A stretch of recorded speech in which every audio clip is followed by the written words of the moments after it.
Well, good morning and welcome to week 6. The two main topics this week, and then followed closely by a third, are power and conflict. Uh, Two pretty awesome sounding words.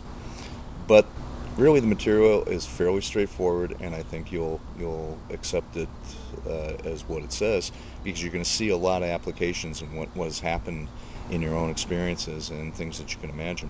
But what the unit is all about is how people achieve power, how people use power, what tools do they really use, and I'm going to use that word tools. For instance, a lot of time is spent in the chapter and in the unit about how people can use information as a tool of achieving and maintaining power. What is power? Is it coercion? Is it influence? Is it getting somebody to do something they otherwise would not do? Now that's a term, that's a definition I've often used for leadership. Well, is it the same thing as power? Uh, can power be positive? Can power be negative? All these issues come to play in the stuff that we're looking at this week. And people, as you can see, as you go through, there's several models of how people gain influence, use influence, and maintain their influence. And these are what are important for us to remember and to look at as we go through. The second part of the unit is about conflict. Because, face it, once we put more than one person in a room, we've got a conflict. Conflict is something that is constantly present, and perhaps another word we might want to use to lessen the negativity a bit is confrontation. Although most people still think of that as a negative connotation to that word. But anytime we come face to face with something, either just reading something, but certainly in contact with another individual, positively or negatively, that is a confrontation. And I think I mentioned this in an earlier unit, but in my consulting work over the years, we used a model of observing behavior called the DISC model, and DISC. And I'll maybe get into that a little bit more detailed towards the end of the course. But it does measure observable behavioral traits of people in organizations, and it's a widely used model.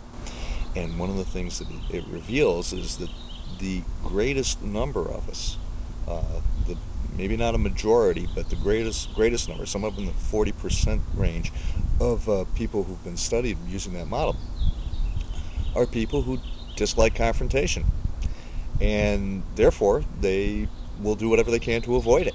And maintaining the status quo is a way of avoiding confrontation.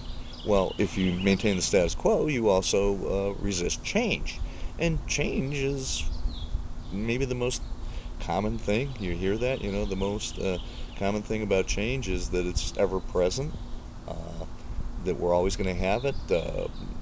Stating the obvious, the pace of technology has driven the pace of change beyond our wildest imaginations.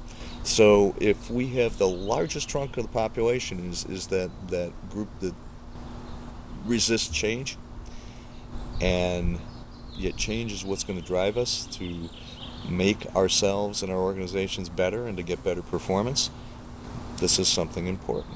So I think as those two themes of power and conflict follow on to each other, then follow into the idea of change, and what does that mean to the expression of power, the expression of how we resolve conflict, and how does those go forward into affecting change. And that's what the last video with from Stanford with Carly Fiorina, the former Hewlett Packard CEO, talks a lot about. So in closing, I'd just like to thank everybody for all their work.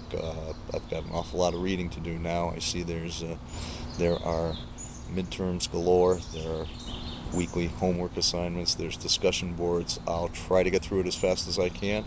And I'm assuming everything has been fairly clear because I haven't gotten a lot of questions from folks.